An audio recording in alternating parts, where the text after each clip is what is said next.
Hey, Gen Mex, you and I both wish that Mexico was nothing more than margaritas, beautiful sunsets, maybe even inexpensive frappes. But every once in a while, we need to talk about serious things like banking. The good news is we're going to be talking with Blanca. You've seen Blanca before on this channel. She is a really great resource for any foreigners here in La Paz, Mexico.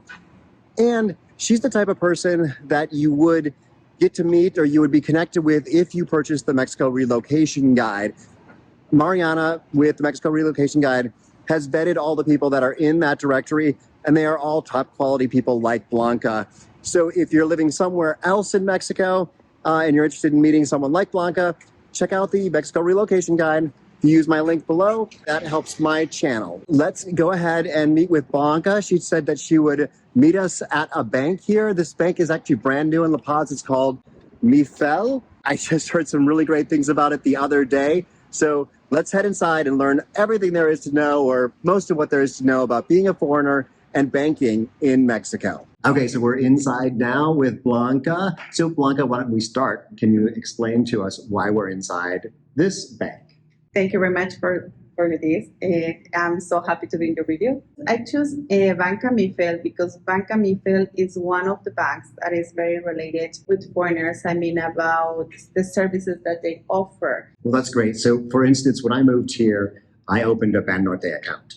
And Banorte is a great bank, but they are serving the Mexican market because we're in Mexico. And then I heard of people, Intercam seemed to be the big bank here in La Paz that a lot of foreigners were working with because the people there spoke English and things were set up for people who speak English and people who understand more of the way people from the US and Canada, what we expect in a banking experience. So it's one of the ones that I also like so much. I'm between Banca Mifel and Intercam. It's a few difference between the banks because there is no like exact services between these two, but it's the ones that we have here in La Paz that are more friendly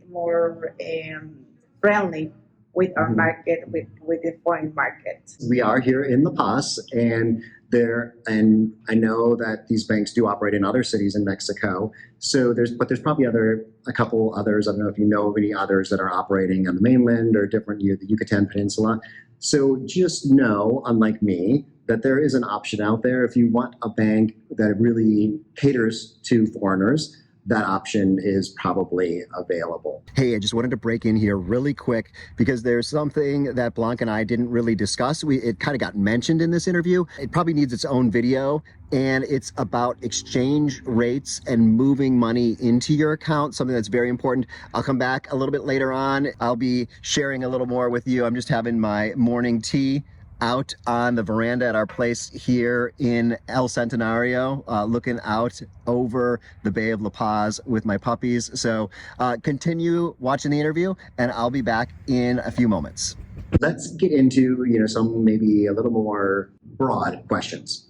And the first one is, why would a foreigner even want a bank account in Mexico? If you say you bought a house here, say you're living here 6 months a year, a couple months a year, what's the draw? Why not just use your ATM machine from the US bank, which is possible, and get pesos out when you need them? There is a few reasons. One is that having a bank account, you will have access to your money already in pesos. So you know exactly where you're going to be paying. So you are not going to be surprised about the exchange rate that your bank gives you. The other is that sometimes it's limited the withdrawals that you can do at the ATM. Whenever that you have an emergency, it's very difficult to get the cash here. So it's when you're in trouble practically. Actually, I'm going to stop there for a second because there's another video probably over Blanca's head or maybe over mine. And it's a link to a video where a woman, her husband was in a very serious accident and needed brain surgery, like same day brain surgery. And she had to pay 6,000 US dollars in pesos to get her husband released from one hospital with an ambulance trip to the brain surgery center in Guadalajara, and her credit card limit was 5,000. So she, not having a local bank account, and she was scrambling because the way things work with hospitals here is you pay your bill every day. And because it was a large number, if she was asked to cover that in cash, the ATMs would not allow her to take out that much. Exactly. So you can tie things together. Yes. So you can have the amount that you need to be living, but also you have the window in case of any emergency. Yeah. So that's very important because at the end you are here. Also for pay your bills, because many of the websites doesn't let you pay Mexican bills with a foreign card. So that's very important. So they block you directly. Sometimes also it's a security, because what about if your card from your country expires? You need to go and get a new one. Or what about if you lose it in the ATM? Yeah. You are without money. And this kind of cases has been happening to my clients for many years. Also, having a bank account, it gives you better exchange rate when you go to the bank and exchange dollars to pesos. In different banks, you can start having a credit history. So in future, you can have access to credit cards here in Mexico.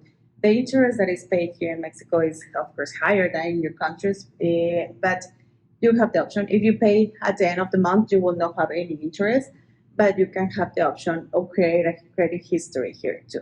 Yeah, actually, Sean, who was just in a recent video, actually, he banks here at Blanca Corral, and he was talking about how he got a credit card, and the limit was, I think, 5,000 pesos, so it's like a few $100s. And he's a financial advisor. He's probably pretty well off, and having moved down from Canada, so it's interesting. But the bank explained, well, you don't have any credit in this country. We don't know anything really about you, and you never know.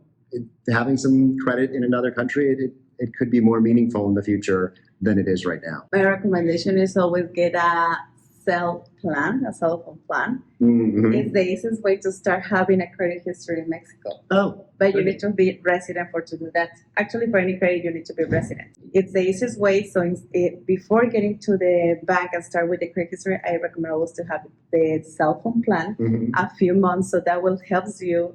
And whenever that you start with the bank already to have a credit card. Yeah. Actually, that's another thing that I wish I would have known before I opened a bank account. Is I opened my bank account before I got my cell phone here, and I was opening with Banorte, so they didn't speak much English, and I didn't speak much Spanish, and trying to get them to tie my account to my U.S. number. Finally, they did it. However, then I wasn't able to receive any of the codes. The bank sends out the little 6-digit code that says, okay, are you going to access money or something like that? So it was definitely complicated. And opening a bank account in Mexico takes much more time than in the US. I feel like in the US, you can just go on the internet and say, I want a bank account. And here's my social security number. But we have no history in this country, and things take a little longer, so you don't want to have to do them multiple times. Actually, about the topic that you say about your cell phone, there is certain banks that they don't allow you to link your foreign telephone with the online banking. With technology, a lot of things has been getting limited. So certain banks, you need to have a Mexican cell phone in order to even open your bank account, because everything they want to do it electronic. Banca MIFEL, Intercam, that allows you to use your American Canadian cell phone without any problem. Let's say other ones like BBVA, Banorte, Santander, you need to have a Mexican telephone that is linked to your online banking. So that's another reason. I always, when I advise to my clients about which kind of accounts they need to open, which bank, I'm asking first a few questions to them. I'm like, what exactly do you need the bank accounts for? What is your interest in? What do you need? What are you expecting? Because it will be depending. Okay, they want the online banking in English. Okay, so let's go for this one. Yeah. They don't want to have a Mexican cell phone. Okay, we cannot use this ones. They want to have credit card. Okay, let's go for these ones where you can get a credit card easier than the other ones. What about if they want interest-bearing accounts? I have also a bank with that is really good for investments, even stock market and everything. As I told you before, every bank is different. There are certain banks that they go more for like the Mexican market. They go more for the loans. There's others that go more for mortgages. Others that their business is more about the exchange rate, and others about investments. And others are more familiar with corporations. There is some others that you can open also a non-profit accounts, and some others doesn't let you do that. Interesting. Also for corporations, it's limited. Some banks limit you to the amount that you can use for corporations in their banks. So that's why it's very important that we have a talk before about what exactly do you need. So it depending on what is the necessity of the client, is the advice that I give and the bank that we use. And yeah, this is great. a great reason to have a Blanca in your life if you're if you're moving overseas, because you could go on Facebook and you'll get 100 different opinions. And I mean, Facebook's great for getting opinions, and those opinions could be valuable. But having someone who's familiar with all the different things, instead of just going into a bank, someone mentions Intercam, and it's right down the street here, and you're like, okay, well, I guess I'll open an account there. But then you learn that Mifel exists, and you're like, oh, well, actually, I wanted some of the features that were over there. So just another plug for the idea of connecting with someone locally, ideally someone who's Mexican, who speaks English, who can kind of help you through a lot of these things, because there's a lot that a Blanca can help you with. Also location, because I have many clients that comes here for to do certain things like residence or other things, but they later want to move or be part of the time here in La Paz and part in another city in Mexico. So I'm like, okay, where are you going? This place. Okay, if the bank is not there, let's go for another bank, because otherwise it's going to be difficult for the client to be doing the withdrawals in a city that they cannot have access to that bank. So that's very important too. Yes. That if they're not going to stay here the whole time, they're going to be coming and going between 2 or 3 different cities, that they have the same bank in those cities. So it's any bank, if you have the branch, you can be doing everything in that branch, but has to be there. So that's one of the things also, because otherwise it will cost you more. The withdrawals at the ATM or the limits that you will have. Yeah, and actually, Blanca, I don't know if you were quite mentioning this, but the concept of the importance of your local bank branch here is interesting. It seems like if we open an account with Bank of America and you need to change your PIN number or do something, you just go to the nearest Bank of America, whereas a lot of things have to happen in the branch where you originally opened your account. I don't know if that exists for Intercam, but I've noticed that with Banorte, when I've tried to go to a different branch to try to get something fixed, they were like, no, you have to go back. And actually, someone who was in Cabo was having the same experience. They opened their account here in La Paz, and Banorte couldn't help them. So it depends on the problem. For the PIN number, you can do it at any branch. Let's say that they block your account for inactivity, that it has to be at the branch where you open the account. It's related depending on the problem. Let's say that you want to do wire transfers. Wire transfers before you have to do to the branch where you open the account. Now you can do it at any branch at the tellers. Because they changed the system. Just more like bigger problems have to be in the one that you open the account, but still that lock. Do you need to be a resident of Mexico to open a bank account? No. Some banks allow you to open bank accounts without being residents. So it's possible to do it. No other banks. But also don't try to go to any bank. Is some of them yes, and some of them no. And this is one of those great examples. You will see, I guarantee it, if you go to a Facebook forum and you type in this question, can I open a bank if I'm not a resident? You will get both answers because everyone's talking about their bank. So I just wanted to point that out. Actually, some of the banks, they open only bank accounts if the utility bill is under your name, and some others don't. Some banks, it's all different kind of questions that you have to do in case that you go by your own to the banks. If you need to check if you need to have a Mexican cell phone in order to do the online banking and open the bank account. If you need to have a utility bill here under your name or no. Also, if you are allowed to deposit American dollars and Canadian dollars into your bank accounts. Some banks doesn't let you deposit dollars until you have 6 months with the account. So it's like a little bit ridiculous, but it's still like that. So it's a few questions that you need to have before in order to open the bank account, because that has been happening sometimes. You already have the account and there is no way to transfer. Some of them also still having access to deposit checkbooks from the United States and Canada. Most of them know that. So that's also important, because many clients, they come and they try to do the transfer and everything, not by transfer, by check. And they found out that they cannot deposit checks here. Yeah, there's a lot of complication there. So what about opening an account online? Just because I'm so used to everything in the US being online. Can someone open an account online in Mexico? We don't have that option yet here. So you have to do that in person. And a lot of this is government regulation, as I understand. That was something from the Acton Ver video about investments, is that the Mexican government has a lot of restrictions on the banking industry to make sure there's not money laundering and there's not anything kind of funky going on. So that is not necessarily the bank's fault. Yes, that's exactly. Yeah, we can open. Yeah, there's some banks that starts to do it. The one bank that has more like technology in their system is BBVA. Mm-hmm. They're the one that are starting to have the some bank accounts opening online. But what happened is that when you start to do it online, they don't request you for to have the beneficiary or that you can be missing some points. I will prefer to have it done in person. So you make sure that you have. It's very important also that you mention if the executive doesn't ask you that you want to have a beneficiary in your bank account. So if something happens to you, that person gets control of your account. Mm-hmm.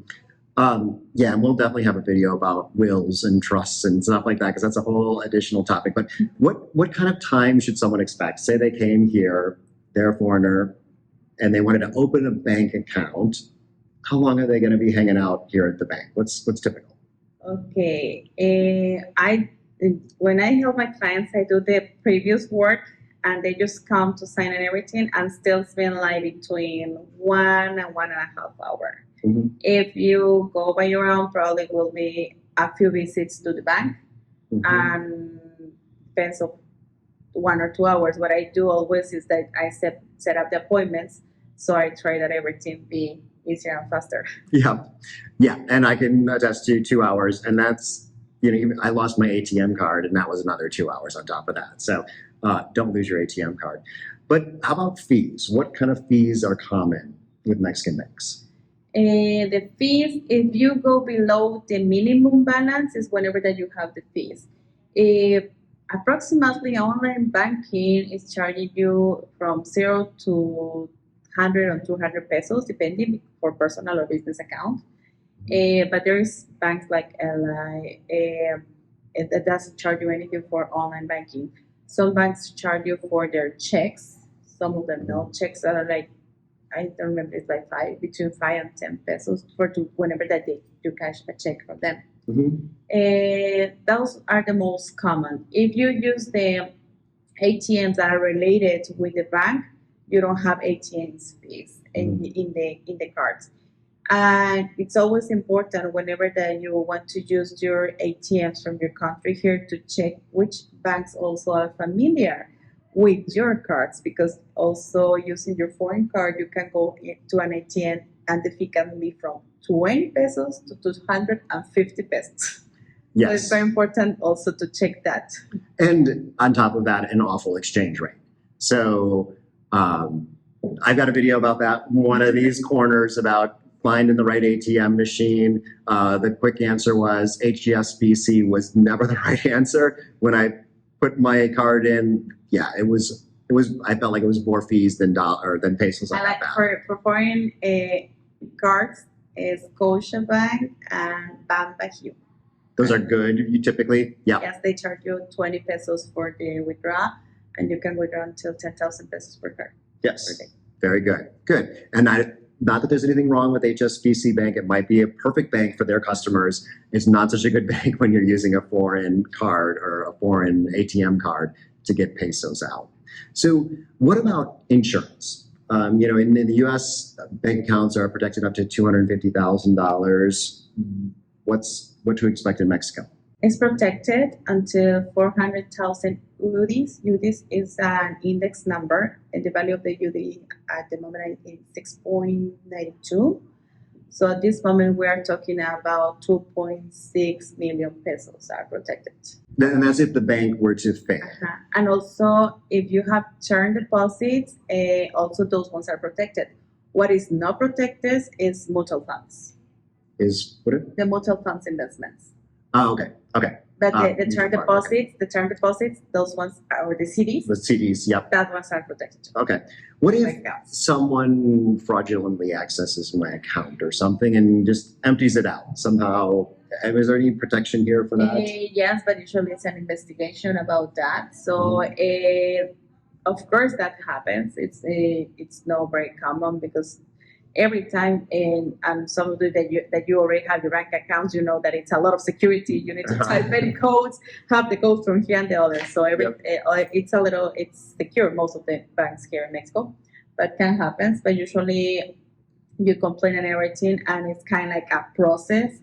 Most of the time, get the money back. In case that, because also has been the case that somebody just leaves something there and they just put like everything in the hands or a third person. In that case is when it's not protected. Yes, exactly. Don't leave your money sitting around. So, great. Well, here's one that I know in advance that we don't have a real detailed answer to, but it might be a question that's on your mind. And is that, can I get a mortgage in Mexico? So I want to buy a house in Mexico on the beach, and it costs $400,000, and I don't just have that cash sitting around. Can I get a mortgage down here if I'm a foreigner? Yes, you can.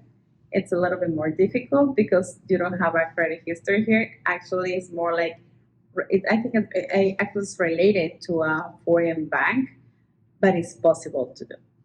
Yeah. So actually, if I'll have a video about that real soon. It'll be up in one of the corners. Otherwise, Ronnie Val, I'll link to another video in one of the corners. Another channel from down in Cabo did an interview with someone about how they're kind of using a cross-border bank account to get mortgages using your U.S. credit history, but the money comes out in pesos. So it was some years that it was kind of like canceled that.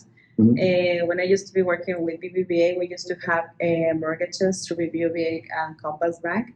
Later, they just stopped having that kind of mortgages in whole Mexico, and now it has been a few years that they are getting back to have that kind of products. Actually, Blanca Corral is gonna have one very soon. Just I don't know exactly when, but they are working on it. Yep, and I asked them about that, and they said that locals, Mexican citizens, can get mortgages now through Banco Mifel, but foreigners, they're still working on that. So that is another thing that Facebook people will tell you. You can never get a mortgage in Mexico. There are options out there. You just need to know the right people who can connect you with those options. So anything else? I'm trying to think. I'm just looking through my list here. I don't see anything else about banking.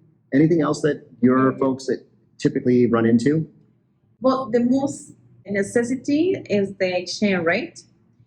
If this transfer, less fees, easy access to the money, that they don't have any limitations. As I say, some banks limit you about the money that you can have or not have in your account. Here's that brief overview of the exchange rate thing that Blanca just mentioned. And it's complicated. I'll have another video, but the gist of it is when you transfer money to Mexico, often you are transferring it from US dollars or Canadian dollars, and you're transferring it over and it's ending up in your bank account in pesos. And somewhere that change needs to happen. And there are fees involved with that sometimes. Sometimes banks will tell you there's no fees. However, the way they make their money is on the exchange rate. So the mid-market rate right now, I think, is like 16.93 US dollars and somewhere around 12.6 Canadian dollars. So instead of giving you that 16.93, they might give you 16.83. or 16.73.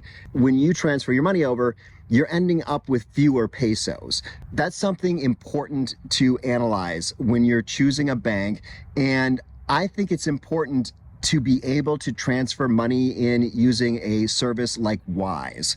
Wise gives you a pretty good rate. There's also xe.com, I think, gives you a pretty good rate. And some banks will give you a really good rate, but I think it's important to explore that. So not only make sure your bank speaks English if that's important and has mortgages if that's important, but also understand when you move money in, how much is it going to cost you to move that money in if you're, in essence, required to move the money in dollars versus moving it in pesos. Like with Wise, what Wise does is they have accounts in all different currencies. So with Wise, you have your money in dollars, or you can keep your money in pesos inside the Wise account. But when they do the transfer, they send the pesos. So Wise does all that transfer and collects all the fees, but that's their entire business. They give you a really good deal. some banks will make money on that. And Intercam and Bank on Mifel, I think, are some banks that maybe hide that fee a little bit. So I will have another video specifically exploring this. If that is ready, that video is going to be up here. I have someone here in La Paz who had a nightmare with their bank. They ended up paying when they bought their house. The house was going to cost them 350,000 Canadian. When they transferred the money down, they lost 20,000 Canadian dollars. So watch for that video. But let's wrap up this video. Also, online banking in English, but it's very inconvenience, of course. Mhm. Yeah. And easier transfer that you can be managing everything easier, because at the end, also having a bank account here save you money, because sometimes you need for your property to pay to a third party for something that get damaged during your account or anything. So instead of doing those wire transfers to the workers or anything, so you can just be transferring here for any payments, and that makes your life easier. And actually, that is a good something to wrap up the video on, is how people in Mexico pay each other is different than how people in the US pay each other. I think now it's becoming very common for people to Venmo. So if you had someone come to your house and repair your gutter or something like that, you would either pay them cash, you'd pay with a check, or you'd Venmo. Here, people use their apps from their account. It's very common. Like my cleaning people, I'm able to pay them out of my Mexican bank just using the app. And this one just always boggles my mind, is people will just send you a picture of their ATM card. Yeah. And it's just like, for us, we're like, oh, no one should ever see my ATM card number for some reason. I mean, people can see it. But. Yeah, because you can set the ATM card without the security codes, and they can even go to the stores and do the deposits. Or also sometimes when you don't have cash, or usually everybody has a bank account, so you can just transfer from your applications to them or the worker, or even let's say that your work already finished and you are not there, so you can even send a transfer if your worker doesn't have a bank account. And there is some banks that allows you to send transfer, and the workers can, or anybody that you pay for, they can just go to the ATM and withdraw from there with the codes that the application gives.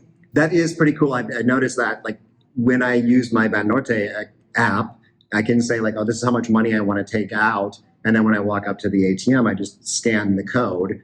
And I don't even know if it asks me for my PIN number or anything, because I've got the app in my hand, and out pops the money. So I think in certain ways, it seems like things down here are maybe more advanced, especially when it comes to those interpersonal payments. Also, there's banks that even about security, like you said before, they can have your bank account, and some of the money you can have it kind of like in a safe option. So even if somebody steals your card for any reason that they know, or for any reason your PIN number, they cannot take that money, because it's kind of like kind of like associate account. It's like a safe. Yep. And doesn't have access. It's like for beach saving money there, and then you don't have access directly, so you can even have that option too. Yeah. Yeah, I think I've seen that with some people, like saving up for Christmas or something. Like, you can only put the money in, but you can't take it even yourself. The other thing with my account, I always have to watch what the limits are, because you can adjust your daily limits on the account to say, like, okay, well, purchases, I only want to have so many thousand pesos, ATM withdrawals, so many thousand pesos. And so often, sometimes I'll go to the ATM machine and be like, why is it giving me money? It's like, oh yeah, I've set the limit low. Like, often when we're not in the country, we will set that limit down to 0, because we're not going to be going to an ATM machine. So if someone somehow fraudulently could create an ATM transaction, it wouldn't go through anyway, because the bank has a limit on those. So you have a lot of ability to manage your account. Also, you have almost all the time a text message or emails as soon as you do any transaction with your bank accounts here in Mexico. So you do something and you get the message or the email right away. Yep. And one thing I noticed as I was trying to pay a lot of my SAPA bills, which the water company, online, it said it would send me a code to, I would type in, use my ATM card or something and type it in online. And it would send me a code, and I was not getting the codes because I expected them to come by text message. And they were actually going into the app. And by the time I figured this out, I had just all these codes inside the app. So if you're struggling to get messages, check inside the app. A lot of the things are just handled Yes. directly inside there. Yeah. And let me just tell you something at the end. Also, like you said before, a lot you go online and you can be asking many questions about banks and everything, and there's different opinions. But also some opinions, even if you are talking about the same bank, it's because through the years things has been changing. Uh-huh. So there is certain things that you were allowed to do last year and now no, or the opposite. So also the banking is changing all the time. Thank you so much, Blanca, for being with us again. I've got another video with Blanca up here, and actually I've got a video about the Mexico Relocation Guide down here, because the Mexico Relocation Guide can help you meet people like Blanca, those local experts that can help foreigners to kind of integrate in their new lives in Mexico. Hasta luego. Muchas gracias.